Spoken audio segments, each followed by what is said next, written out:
February 16th.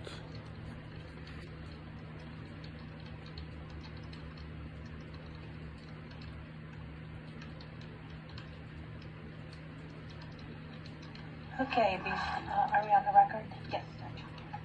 Before we start with our temporary restraining order, I'm going to call 23 SK 00435 Daniel Hagen on motion and affidavit to modify or vacate a stalking order. Good afternoon, Mr. Hagen. Okay, so Mr. Hagen, you're back here again with another motion to amend or modify the stalking order.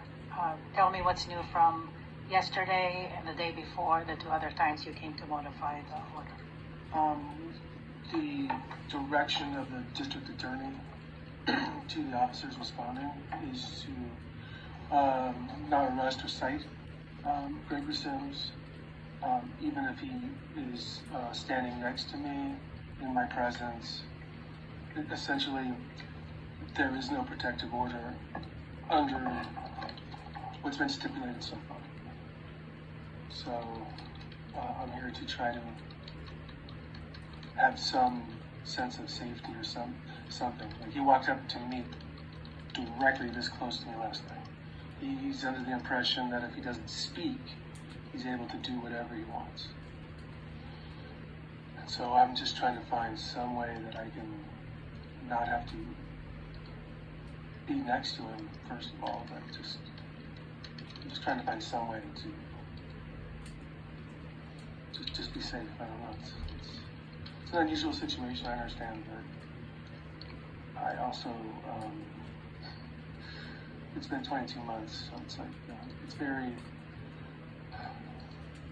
it's taxing to hear the door open, to hear he can speak outside my door. These are SROs, so they're built cheaply, and it disturbs me that I can sit on my bed and listen to him talking 12 feet away outside my door. So to go to the restroom or whatever, I usually don't. I usually go in bottles and try to do everything I can to never leave my room. And so there's a couple of nights that he wasn't there where it was nice. It wasn't until he came back or until I would hear the door open later that I realized how much he had impacted me. It turned my stomach when I thought I heard the door open. So that's what I'm here for today. Yeah, I've looked at the court record. I've looked at Judge Faircourt's rulings. I'm not inclined to grant a modification of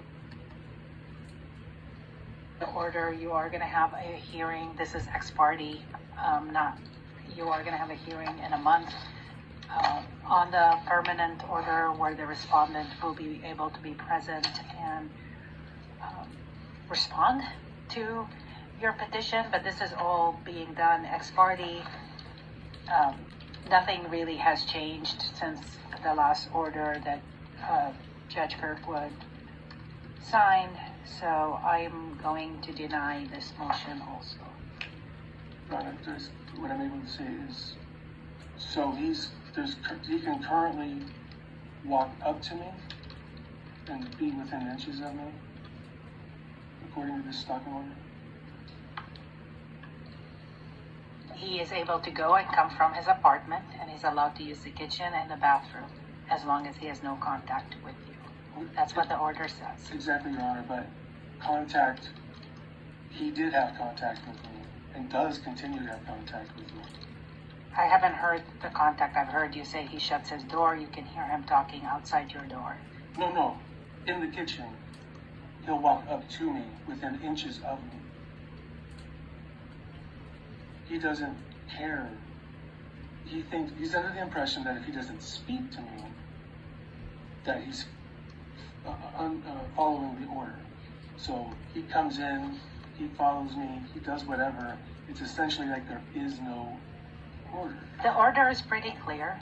I understand you're saying the DA is not doing, or the police is not arresting him, I would just keep calling them. I mean, the order is clear. There's nothing to clarify it. I am not going to change it and oust him from the ability to use the kitchen or basically from where he is living till there is a full hearing and full evidence being presented by both sides. Okay, thank you. And I can get you a copy of this. Your Honor, would a permanent order change any of this? The permanent order is sort of a brand new. Everybody presents evidence, and the judge hearing it has to decide from scratch what the issue is and if they're going to grant it or not, and what the terms of it is. So they can customize the terms of that stalking If order? that's what they decide to do, they can do that at that time. Yes. All right. There's a difference. Just so you know, there's a difference between a temporary where the other side is not present to Oh, yeah, show I their understand, I evidence, understand. versus a permanent where they have the opportunity to come and present evidence, and their evidence might totally change what the judge decides to say or Absolutely. do, and what evidence you present might change. So Absolutely. it's a brand new order. It would be, if it's entered into a temporary order, will either be vacated or a new permanent order will be issued. Okay? And you've got that hearing coming up. That's the best place to address all of this. Right. And just with it. Never mind. Okay. Thank you very much, Your Honor. You're welcome. I'll just take it. I'll try to. Yeah, I'll just keep calling. Keep calling the police. Maybe they'll do what they need to do. It would be nice. Yes, you're right. Okay. Thank you again. You're very welcome.